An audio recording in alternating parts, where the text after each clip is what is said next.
हिम्मत पेटे नहीं दाना तेलंगाना तेलंगाना तेलंगाना तेलंगाना तेलंगाना तेलंगाना हाथे हाथे राइफेल आछे निशाना Telangana Telangana Telangana Telangana Telangana Telangana Telangana.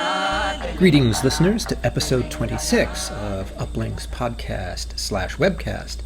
I have to apologize. Webcasts have been very intermittent, and the reason is I've been involved in a transcontinental move and been finding a new job and been busy in other ways for the last 6 months. So I had a lot of material back in the storehouse, and I'll gradually go through that and be doing more of these podcasts. So what that means is I have a raft of material, so over the next month or so, I'll probably have 5 or 6 of these podcasts up and running for you. I also have to warn you, due to the materials constraints, that my computer is dying on me, so the visuals on these will be very, very limited. For the most part, these will just be straight audio, so feel free to just keep this running in a window somewhere and watch other things and multitask as you see fit. There will be some simple visuals here and there, but for now, we'll concentrate mostly on the soundtrack. Okay, the main topic for this episode is a game review I've been meaning to do for some time, and that is Ni no Kuni. This is one of the best of the recent role-playing video games, and it's an interesting story behind the story.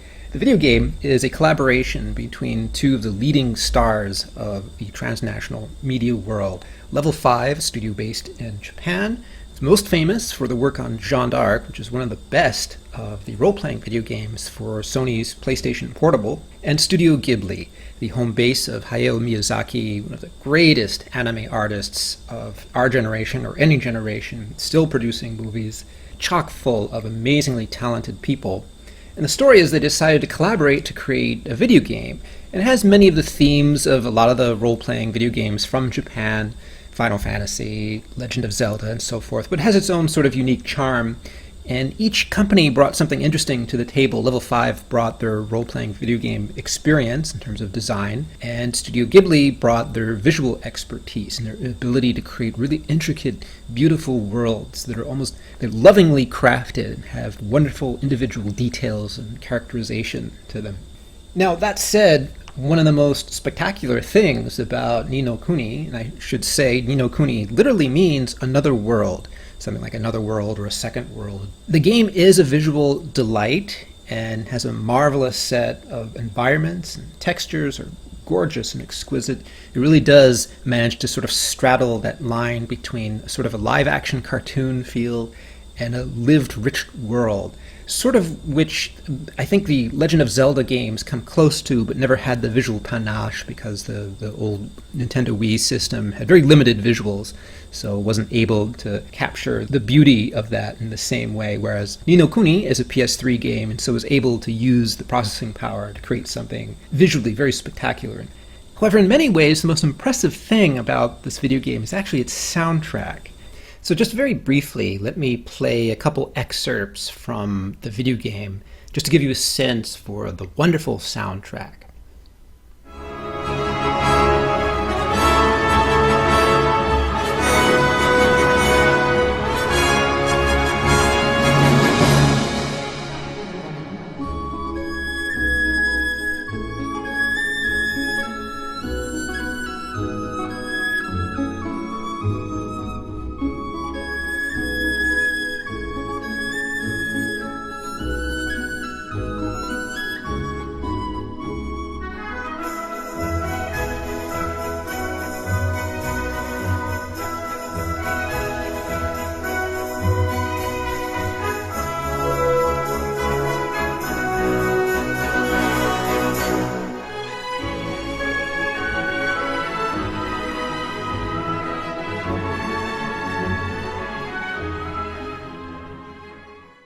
That clip was actually the main theme of the video game, and this will play recurrently in the background.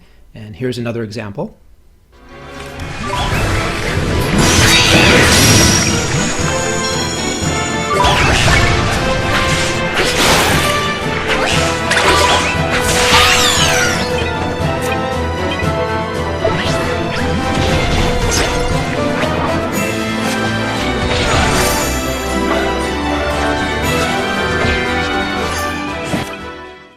So a wonderful sense of style, and that's actually taken from one of the boss battles of the games. You get a sense of really, really refined acoustic design. Those elements work well. The sound design behind the game was created by Joe Hisaishi, the great studio musician behind many of Miyazaki's films. Extraordinary artist, extraordinary musician in his own right, and creates a really wonderful soundtrack for the storyline. Now, that said, Ni no Kuni never quite gets to the transnational level.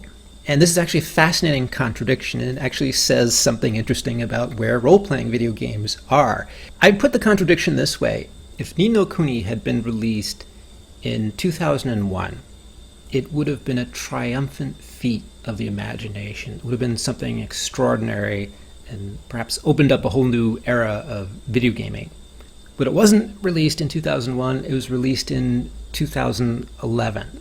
This matters because video games, even though they're narratives, and narratives aren't always dated, they're not always limited by the time period they come out in, they can outlive their time. Sometimes they're ahead of their time, sometimes they're behind their time, and manage to say something interesting about history yet to come. This is one video game where you feel the weight of the aging of the role-playing video game. And even more specifically, I want to say North American transnationalism that the Legend of Zelda video games have always managed to excel in. And that is to create game worlds which are deeply rooted in a certain sort of Euro-American fantasy world that have a smattering of Japanese motifs. And they have a sort of a very Japanese sense of community, of bondedness with nature, and of connectivity with a social milieu and a social environment tied to the whole Robin Hood scenario, the medieval era, and the kind of the Hollywood tropes by which the medieval era is told and retold in the swords and sorcery, mass media, films, and literature, and so forth. And that's a strategy that's worked very well for Legend of Zelda because it has a youthful narrator who does not grow up in the course of the storyline, because they're not too serious, they're not too deep. They are about the stresses and strains of growing up, but they're more aimed at that, shall we say, 11 to 14 age group. There are interesting stories that they tell, but the storytelling never gets unnecessarily deep. Ni no Kuni has the problem that it replicates that formula, but the times have changed. And the effect is a lot like sort of watching a beautiful sailboat, and it's trying to sail, only the tide has gone out. So the bottom of the rudder keeps kind of clunking across things beneath, like the sandbank and whatnot. It gets dragged down because the water isn't there to support the usual pathway back and forth. The tide is going out on that North American moment of role-playing video game culture. It's going away, it's not coming back. We're entering a much more complicated world of multipolar video gaming, multipolar media, where a video game has to be more than just, guys in tights killing dragons. You need more than that. You need a heck of a lot more. You need to take China's mythologies into account. You need to take South Asia's wonderful mythologies into account. You have to take Indonesia's incredible literary cultural traditions into account. In fact, there's a raft of cultures all across the planet. Russia, Brazil, Egypt, Nigeria, all the multipolar powers of the world have their own media nowadays, and role-playing video games are very, very sensitive to what their transnational audiences are doing and not doing. And if you don't feed that audience, you end up with this kind of echo chamber effect.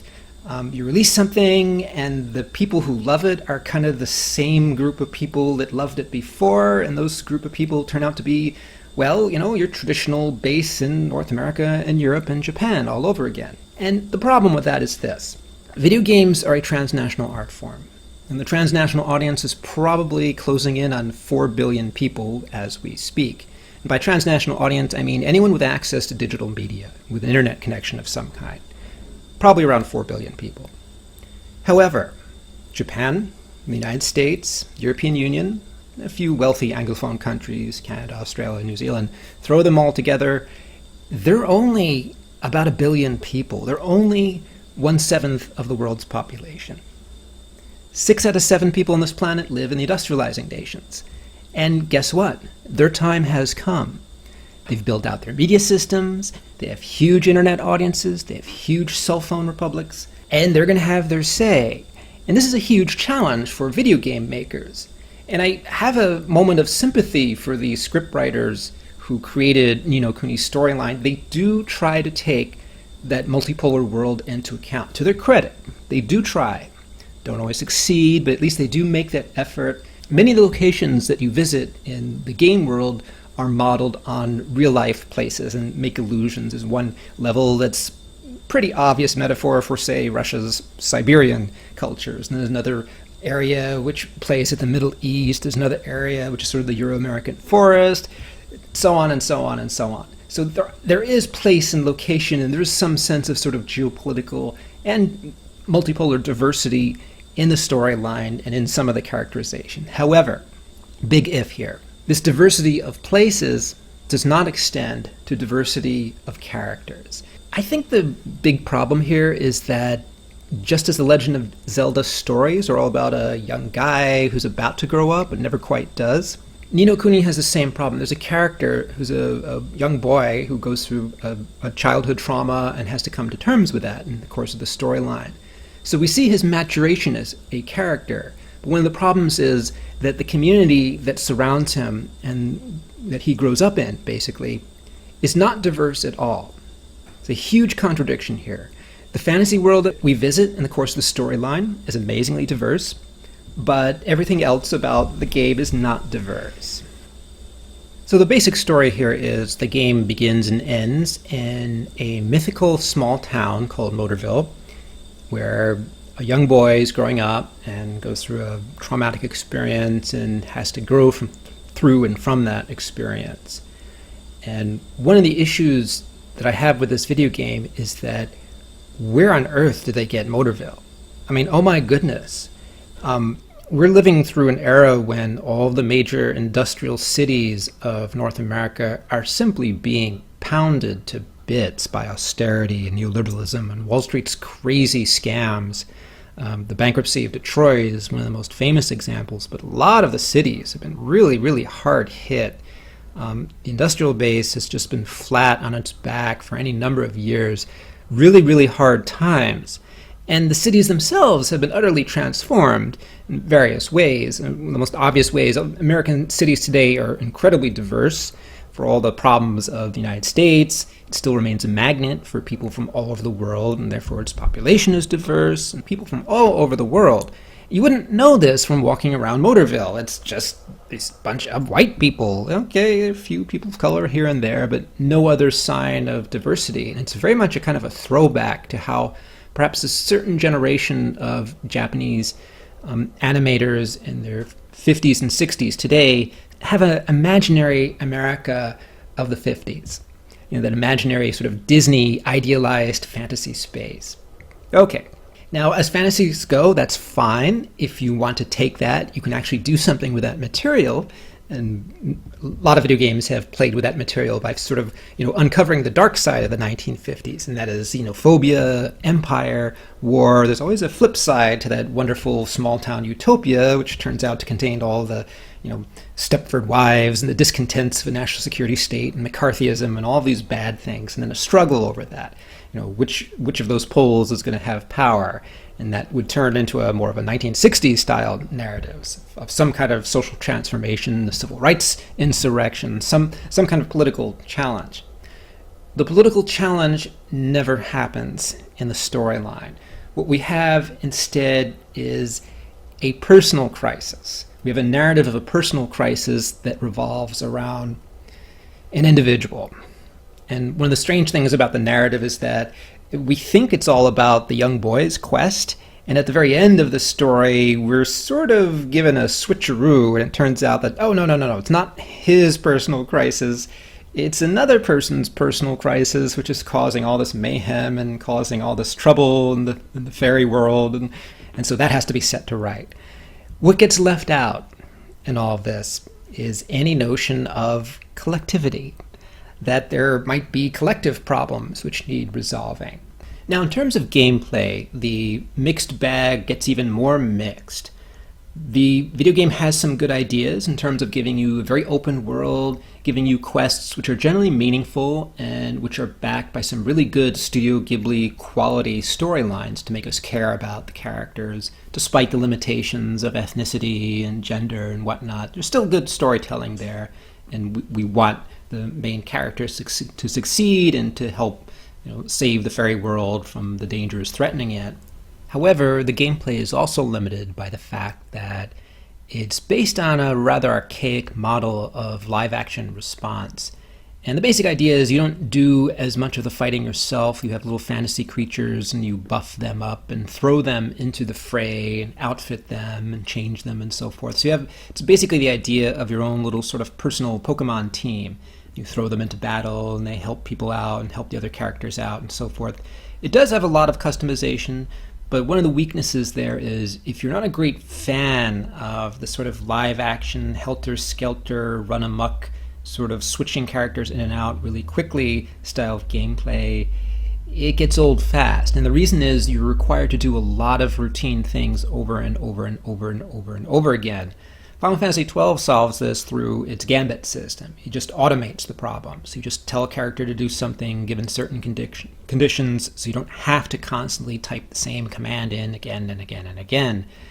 They try to get away with this because there are a few overarching commands, but they're relatively limited and underdeveloped, and they seem sort of tacked on.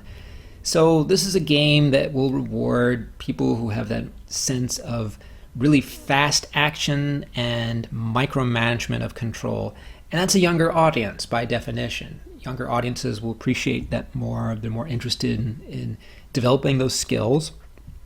Really the equivalent of a sports skill for a certain age group. As an older gamer with other interests, the lack of strategy becomes a little annoying at times and then repetitive. I had the issue where the difficulty level just prevented me from progressing through the game, and I actually turned the difficulty level down to the easy level. I know, the mortal shame of that. Simply because it was just not entertaining to get constantly wailed upon again and again and again, because I don't have the time to become expert and proficient at switching characters in and out really, really fast.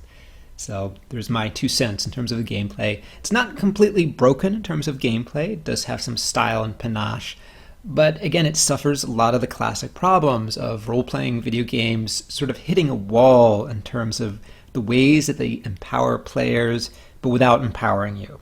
So you have all these special powers and tricks and whatnot, and yet there are these very artificial limitations that show up. So certain characters, in certain boss battles, you're given the cue that, okay, maybe I should use an electrical attack, and okay, that's fine, and then the character will switch up and move to some other attacks. It ends up being more of the same. And it's entertaining. I'm sure if you've never played other role-playing video games, all this would seem fresh and new. But if you've played other role-playing video games, the overwhelming experience you'll have is, gee, I've seen this before. And that's actually true of many parts of the game.